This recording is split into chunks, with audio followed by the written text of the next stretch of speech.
De här maskerna, på något sätt förväntar man sig någon slags sån här erotisk Ice Wide Shut-laddning mellan de här två stora lifestyle-bloggarna Charn City och Mysfabo.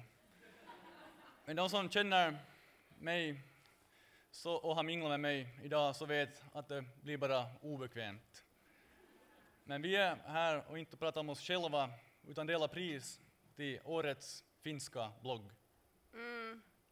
Mysfabo, mä en ihan ymmärrä, mistä sä puhut. Myisi sitä puhuu blogi. Hän puhuu ruotsia, mutta eikö tää blogi ollut tarkoitettu vuoden suomenkieliselle blogille? Ja ehdokkaana ovat? Ska jag säga något nu?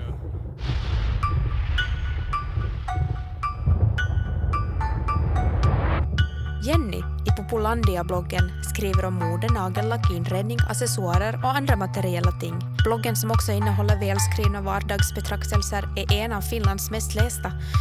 Dessutom verkar hon trevlig också. Hör en uppvördade gäster på bloggpriset. Avokadopastans moder är här. Bered en väg. Ser du en avokado så ser du kyckling. Avokado, avokado. Har du en dålig måndag? Är du lite irriterad? Är du sjukt förbannad på din granne? Gå in och läs Tubbs blogg. Högst antagligen kommer du att känna dig lite bättre eller i alla fall le lite grann för att någon är lika förbannad som du.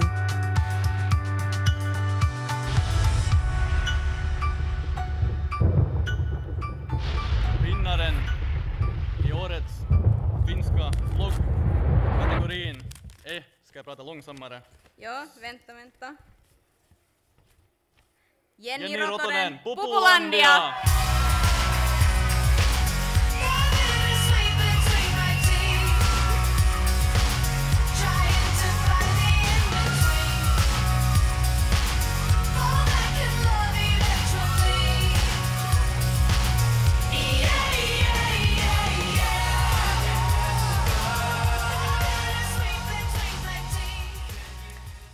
Tack så mycket, tusen tack! Ja siihen loppuu mun ruotsin taidot. Kiitos kaikille, ketkä olette äänestäneet. Oli tosi iso kunnia tulla ehdolle, kun vain 3 suomenkielistä blogia tästä oli ehdolla. Että olen tosi otettu ja todella onnellinen tästä palkinnosta. Ensimmäinen blogipalkinto, jonka olen koskaan saanut. Kiitos myös Cindylle, joka tuli mun apekiksi tänään. Ja jos joku haluaa keskustella kanssani ruotsiksi, niin Cindy voi hoitaa sitten tulkkauksen. Ja äitille ja isille piti kanssa sanoa kiitos. Kiitos.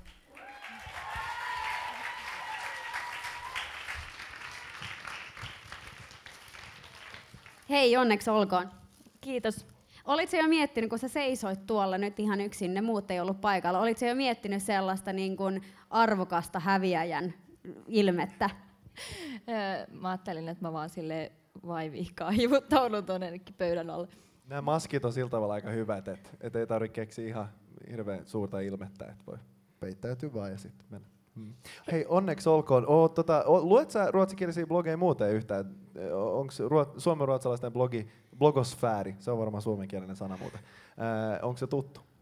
No aika vähän. Malena Mia on lukenut ja sitten Kaarinin blogia.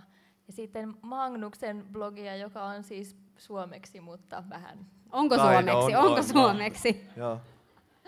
Hei, mun on pakko taas vielä kysyä sulta. Kun mä katsoin sun blogia tässä nyt ihan viime päivinä, niin sulla on ihan hirveästi noita kollaaseja. Paljonko aikaa sä pistät niihin? Itse asiassa niitä ei oikeasti ole hirveästi, vaan nyt parin viime päivänä vaan on ollut, mutta niihin on laitettu. Parin päivän aikana on ollut hirveästi ainakin. Ja niin on laitettu aikaa kyllä myös hirveästi. Siis se on hullun homma. Varmaan puoli päivää meni sen yhden tekemiseen. Onko seuraava teema jo valmiina? En mä vielä, on mulla jotain jemmassa, mutta mä en nyt muista, kun mä jännittää niin kauheasti. Ei mitään hätää, onneksi olkoon Jenny. En stor applåd! Vi återvänder snart hit till bloggprisgalan. Om du lyssnar via radio, gå in på extrem.yle.fi så kan du sitta och se på det här som så många andra. Vi ger snart pris till årets inspiratör. bloggpriset.